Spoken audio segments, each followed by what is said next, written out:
Hello everyone, I'm Arunima from Knitter Knotter. In this video, I'm going to show you how to make the Taste of Honey Shawl. It is a very simple pattern. It's a beginner-friendly pattern, and it is actually just a one-line repeat. So it is one of those patterns where you don't have to remember much.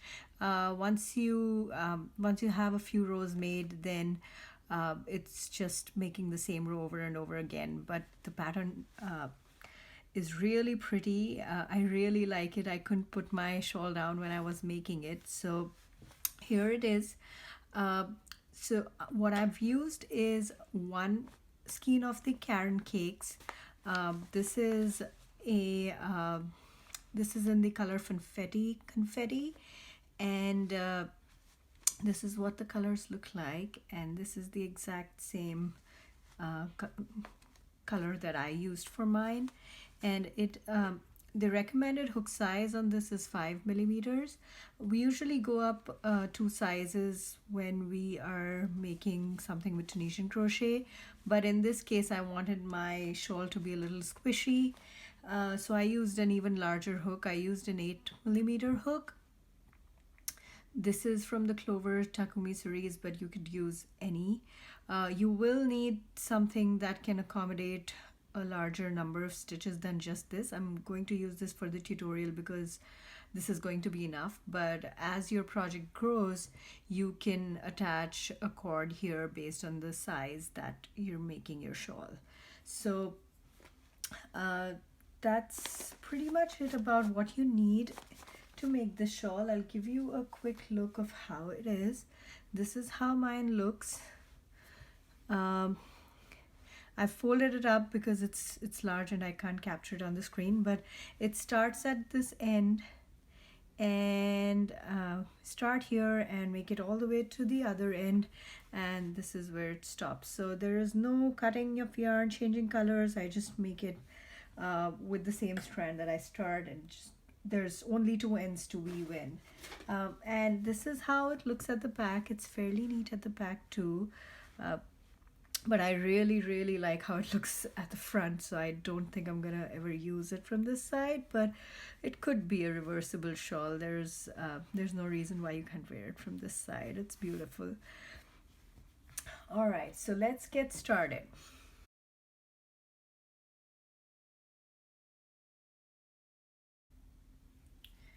I'm going to begin by making the foundation row.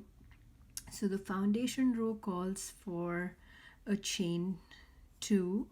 So I start with a chain 2, 1 and 2, and then I make the foundation stitches. So since there are 2 chains, there'll be 2 stitches, the first one being the one on the hook, and the other one I usually make it in the back loop, but you could make it anywhere. In this case it won't matter too much. But if you do not know how to make the foundation row, or for that matter any other stitches that I mention in this pattern, in this video, I'm going to add a link to the description below. I'm not going to describe how to make stitches. I'm just going to show you how to make the shawl. So if you're looking for individual tutorials, there'll be a link in the description below.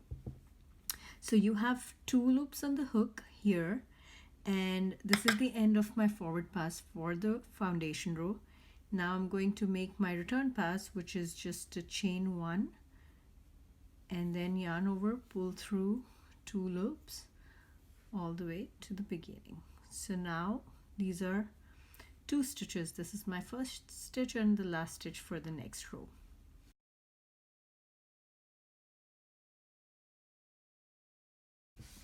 Now moving on to row 1. So row 1 calls for a full stitch, a first stitch, a full stitch, and a last stitch. So this is my first stitch. I don't have to do anything to make the first stitch. That is the one that's on the hook. Now a full stitch is made between 2 stitches. So this is my current stitch that I'm on top of, and this is the next one. So my full stitch will be in between here, and here, so I'm using full stitches to make increases. So with every line you will get an increase of 1 stitch. So we had 2 in the foundation row, we'll have 3 here, so you'll see how that is done. So that was my first stitch. I just made a full stitch in between the first 2 stitches of the previous row, and then a last stitch. Last stitch is made by picking up the V. So it's hard to see it in this, but here it is. So this is the V. Here is the V, and I've picked that up, and that's my last stitch. So now I have 3 loops on my hook in at the end of the forward pass. So I'm going to now make the reverse pass, which is chain 1, yarn over, pull through 2, and yarn over, pull through 2 until I have this 1 on the hook. So in this case now I have, at the end of row 1, I have 3 stitches, 1, 2, and 3.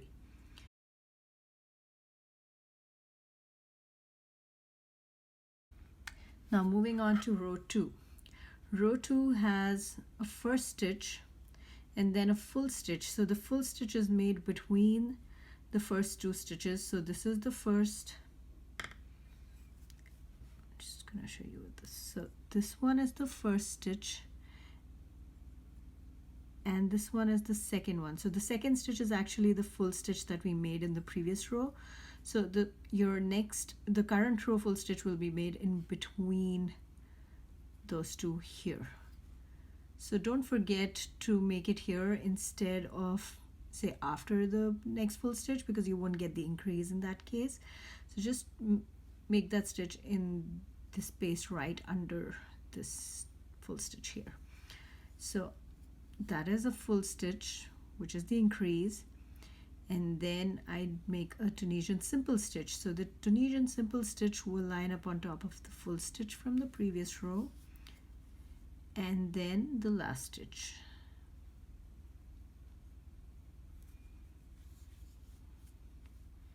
And I'm just going to make the reverse pass. So that's chain 1, yarn over, pull through 2, all the way to the beginning. So now that is 4 stitches. So you see that we started with 2, then we had 3, now we have 4. So with every row we'll add 1 full stitch right at the beginning. That will be the increase for that row, and it will lead to an increase in 1 stitch for with an addition of every row in this shawl.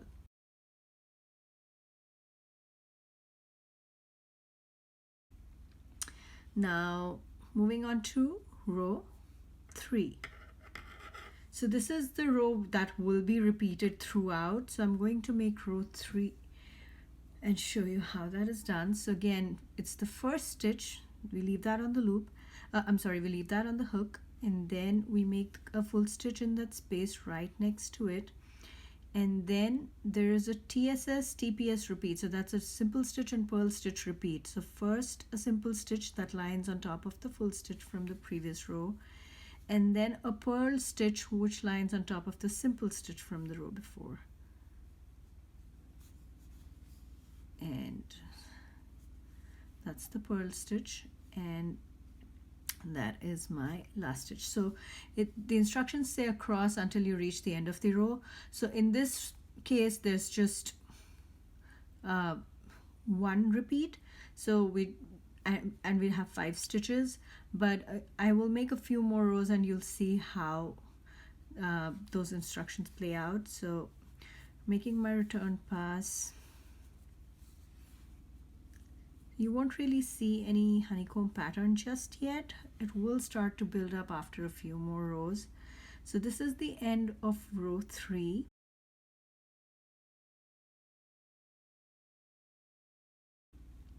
Now I'm going to make row 4. So row 4 is a repeat of row 3, and so that is the full stitch. So the first stitch and full stitch, and then a simple stitch which lines on top of the full stitch from the previous row, then a purl stitch which lines on top of the simple stitch from the previous row, and then a simple stitch again, which lines on top of the purl stitch from the row before, and then the last stitch. So you keep alternating simple stitches and purl stitches throughout the row until you reach that very end where you have to make that last stitch.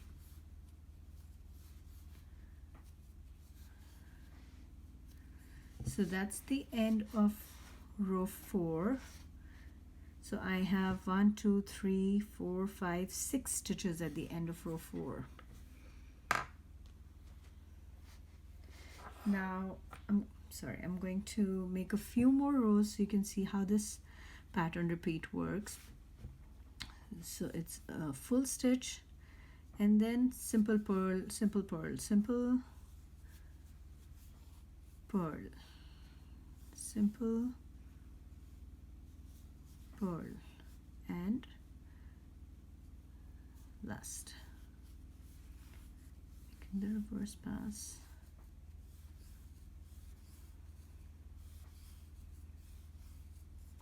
So you can start seeing a little bit of the pattern here, but I'm going to make a few more rows. So again, don't forget that the full stitch increase happens in this space right next to your current stitch. Now that's the increase, and then simple purl, simple purl. So the simple and purl stitches made together, made alternatively, they create that honeycomb pattern. So that's simple purl, simple purl, simple, and last stitch. So you could end on a simple stitch or you could end on a purl stitch depending on the number of stitches you have in that row. So you just stop right before the last stitch. The reverse pass.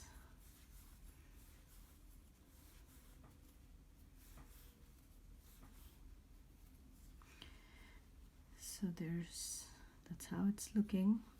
So I'm going to continue making a few more rows here. So one thing to remember here is that except for that first simple stitch that lines up on top of the full stitch from the row before, all other stitches are alternating. So a simple stitch will line up on top of a purl and a purl will line up on top of a simple stitch. So as you're making this pattern, if you've forgotten which stitch you made the last time, you just have to look at the one that was in the previous row. So this one is a purl stitch from the previous row, so I have to make a simple stitch on top of it. So this is one of those things where you don't have to count, you don't have to remember the pattern, you just have to make sure that your simple stitches are lining on top of purl stitches and purl stitches on top of simple stitches. So right now this is not a problem, but as the project grows, and if you are, say, watching Netflix or you're watching TV or you don't have your full concentration on the project, that does not matter, because you can just look at where you are in the project and continue from there. But you can just figure it out based on which stitch you're at. So that's the first simple, and then the purl lining up on top of the simple, and just keep alternating them.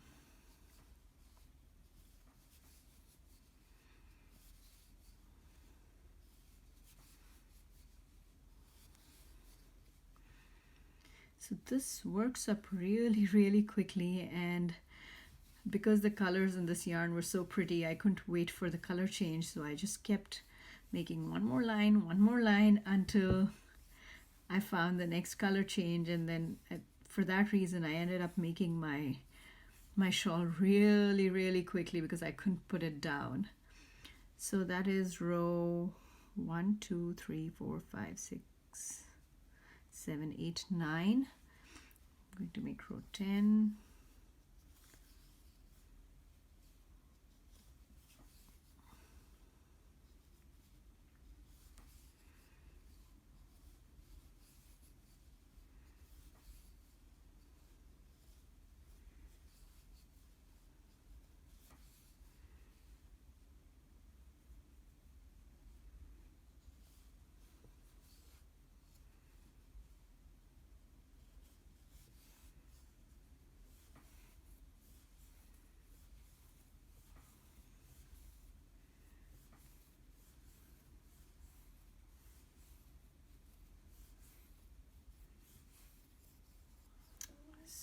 is how it's looking.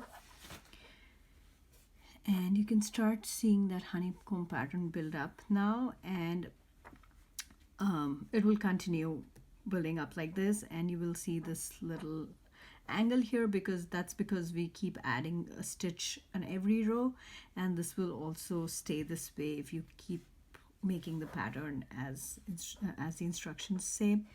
And the best part about this pattern is that you can stop whenever you want. I stopped when I ran out of yarn in my skein, and I thought that that was a large enough shawl for me. I did not want a larger one, and actually it was the perfect size. I didn't need a smaller one either, so I kept it that size. But you could stop wherever you want. You could add multiple skeins, you could add just a little bit more, or you could stop short of how much I made. So it's completely up to you. So once you have made the shawl until the length that you want it to be, then we'll make the last stitch, that is the last row, which is the bind off row.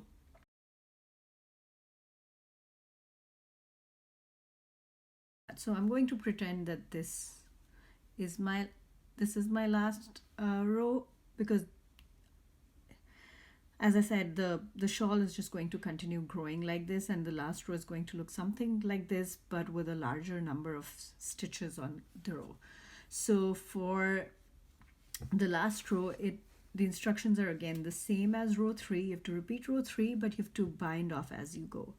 So again, that is something I'm not going to explain in detail here. I'm just going to do it, and you can find the description, you can find a link to the bind off tutorial in the description below.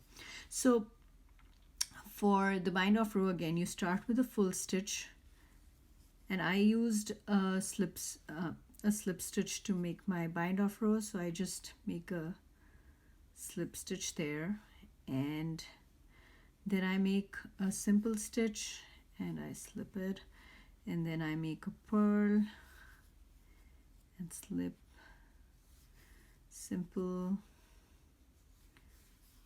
purl, simple, purl, simple,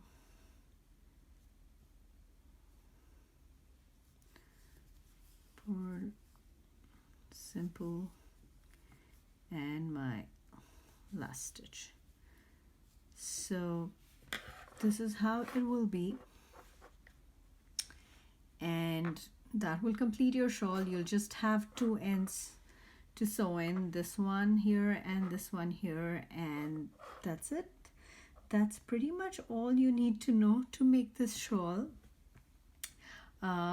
This is how it's looking in the back, so it's just the same as my shawl. And if you have any questions about this or any of the stitches that are used in this shawl, please feel free to reach out to me, and I would love to see your shawls. So if you share them on your social media, please use the hashtag A Taste of Honey Shawl, and I would really like to see your work. So please do that. That makes it easy for me to find what you've made. Thank you for watching, and I will see you in my other tutorials. Bye bye.